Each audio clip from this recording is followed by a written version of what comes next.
In the living room, the voice clock sang. Tick-tock, 7 o'clock, time to get up, time to get up, 7 o'clock, as if it were afraid that nobody would. The morning house lay empty. The clock ticked on, repeating and repeating its sounds into the emptiness. 7-9, breakfast time, 7-9. In the kitchen, the breakfast stove gave a hissing sigh and ejected from its warm interior 8 pieces of perfectly brown toast, 8 eggs sunny side up, 16 slices of bacon, 2 coffees, and 2 cool glasses of milk. Today is August 4th, 2026, said a second voice from the kitchen ceiling. In the city of Allendale, California. It repeated the date 3 times for memory's sake. Today is Mr. Featherstone's birthday.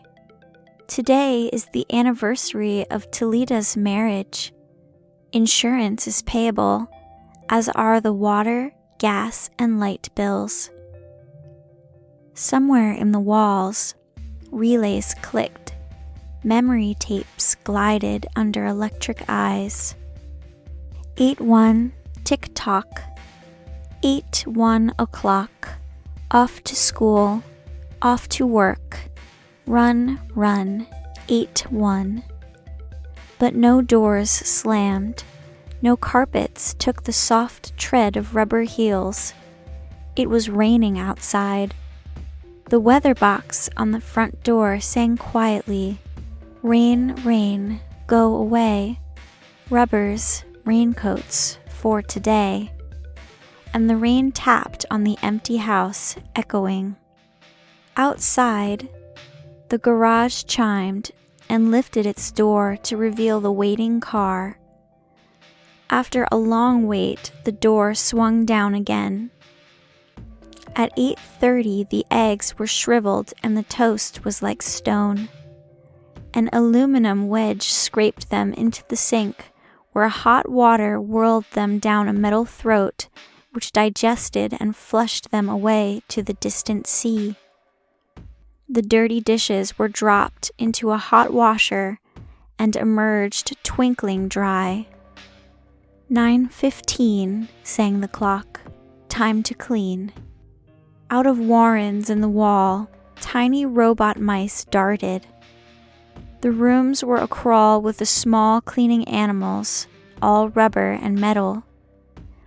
They thudded against the chairs, whirling their mustached runners, kneading the rug nap, sucking gently at hidden dust. Then, like mysterious invaders, they popped into their burrows. Their pink electric eyes faded. The house was clean. 10 o'clock. The sun came out from behind the rain. The house stood alone in a city of rubble and ashes. This was the one house left standing. At night, the ruined city gave off a radioactive glow, which could be seen for miles. 10:15. The garden sprinklers whirled up in golden founts, filling the soft morning air with scatterings of brightness. The water pelted window panes, running down the charred west side where the house had been burned evenly, free of its white paint. The entire west face of the house was black, save for 5 places. Here, the silhouette in paint of a man mowing a lawn.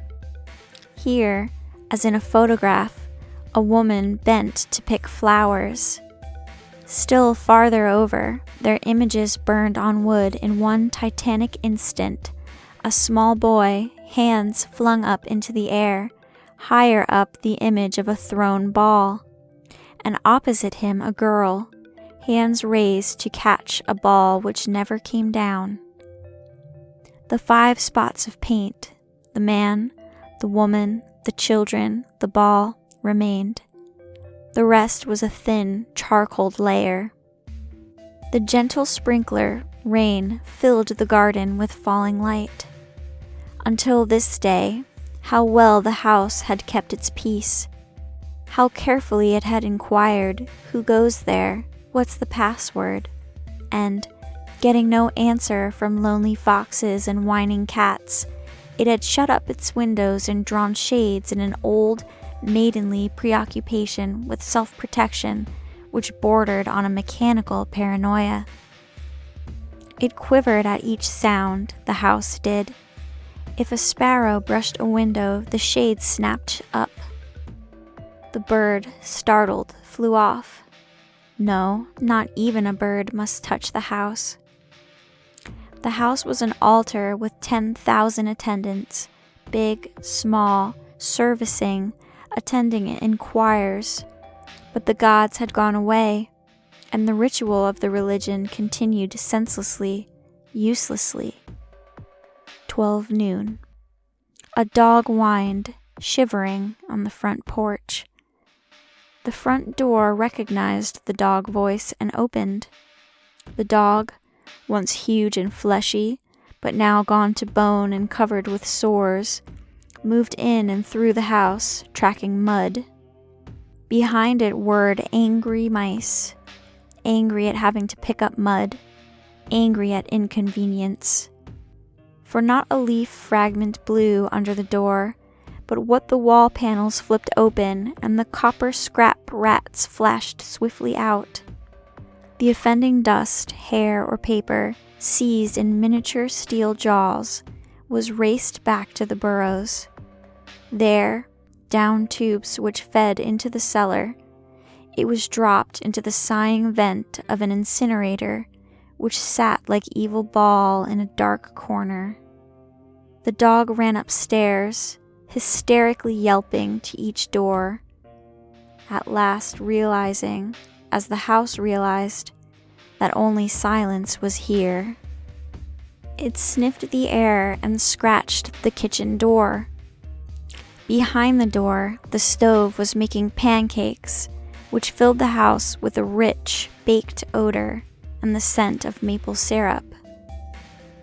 The dog frothed at the mouth, lying at the door, sniffing, its eyes turned to fire.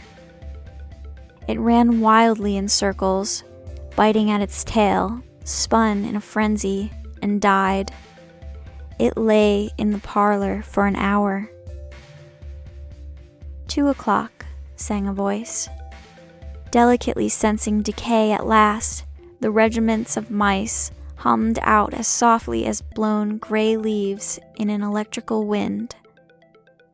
2:15. The dog was gone. In the cellar, the incinerator glowed suddenly and a whirl of sparks leaped up the chimney. 2:35. Bridge tables sprouted from patio walls. Playing cards fluttered onto pads in a shower of pips. Martinis manifested on an oaken bench with egg salad sandwiches. Music played, but the tables were silent and the cards untouched. At 4:00, the tables folded like great butterflies back through the paneled walls. 4:30. The nursery walls glowed. Animals took shape. Yellow giraffes, blue lions, pink antelopes, lilac panthers cavorting in crystal substance. The walls were glass. They looked out upon color and fantasy. Hidden films clocked through well-oiled sprockets, and the walls lived. The nursery floor was woven to resemble a crisp, cereal meadow. Over this ran aluminum roaches and iron crickets, and in the hot, still air, butterflies of delicate red tissue wavered among the sharp aroma of animal spores. There was the sound like a great matted yellow hive of bees within a dark bellows, the lazy bumble of a purring lion. And there was the patter of okapi feet and the murmur of a fresh jungle rain, like other hoofs, falling upon the summer-starched grass. Now the walls dissolved into distances of parched weed, mile on mile in warm, endless sky. The animals drew away into thorn breaks and water holes. It was the children's hour.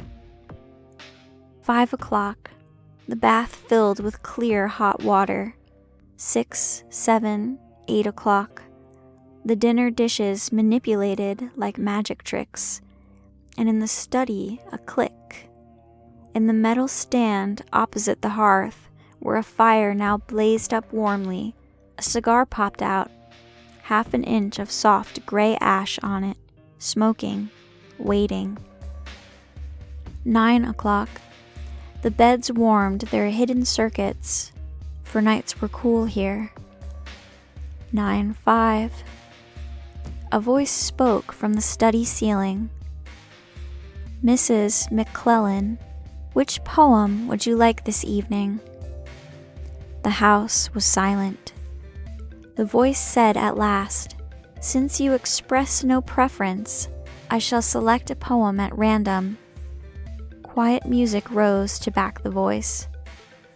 Sarah Teasdale, as I recall, your favorite. There will come soft rains and the smell of the ground, and swallows circling with their shimmering sound, and frogs in the pools singing at night, and wild plum trees in tremulous white. Robins will wear their feathery fire, whistling their whims on a low fence wire. And not one will know of the war, not one will care at last when it is done. Not one would mind, neither bird nor tree, if mankind perished utterly. And spring herself, when she woke at dawn, would scarcely know that we were gone. The fire burned on the stone hearth, and the cigar fell away into a mound of quiet ash on its tray. The empty chairs faced each other between the silent walls, and the music played. At 10 o'clock, the house began to die. The wind blew, a falling tree bough crashed through the kitchen window. Cleaning solvent, bottled, shattered over the stove. The room was ablaze in an instant. Fire! Screamed a voice. The house lights flashed. Water pumps shot water from the ceilings. But the solvent spread on the linoleum, licking, eating under the kitchen door, while the voices took it up in chorus. Fire! Fire! Fire! The house tried to save itself. Doors sprang, tightly shut, but the windows were broken by the heat, and the wind blew and sucked upon the fire. The house gave ground as the fire, in 10 billion angry sparks, moved with flaming ease from room to room and then up the stairs. While scurrying, water rats squeaked from the walls, pistoled their water, and ran for more, and the wall sprays let down showers of mechanical rain. But too late. Somewhere sighing, a pump shrugged to a stop. The quenching rain ceased. The reserve water supply, which had filled baths and washed dishes for many quiet days, was gone. The fire crackled up the stairs. It fed upon Picassos and Matisses in the upper halls like delicacies, baking off the oily flesh, tenderly crisping the canvases into black shavings. Now the fire lay in beds, stood in windows, changed the colors of drapes, and then reinforcements. From attic trap doors, blind robot faces peered down with faucet mouths gushing green chemical. The fire backed off, as even an elephant must at the sight of a dead snake. Now there were 20 snakes whipping over the floor, killing the fire with a clear, cold venom of green froth. But the fire was clever. It had sent flames outside the house, up through the attic to the pumps there. An explosion. The attic brain which directed the pumps was shattered into bronze shrapnel on the beams. The fire rushed back into every closet and felt of the clothes hung there. The house shuddered, oak bone on bone, its bared skeleton cringing from the heat, its wire, its nerves revealed as if a surgeon had torn the skin off to let the red veins and capillaries quiver in the scalded air. Help! Help! Fire! Run! Run!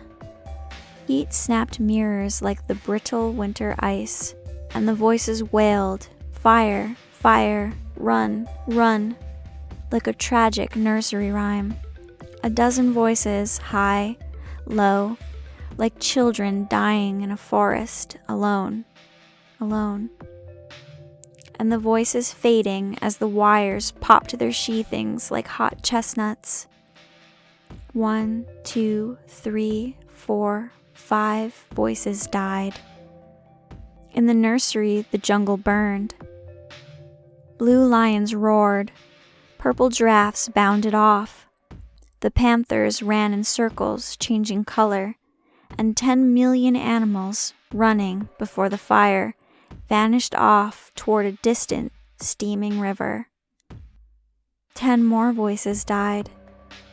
In the last instant, under the fire avalanche, other choruses, oblivious, could be heard announcing the time, playing music, cutting the lawn by remote control mower, or setting an umbrella frantically out and in, the slamming and opening front door, 1,000 things happening, like a clock shop when each clock strikes the hour, insanely before or after the other. A scene of maniac confusion, yet unity, singing, screaming, a few last cleaning mice darting bravely out to carry the horrid ashes away.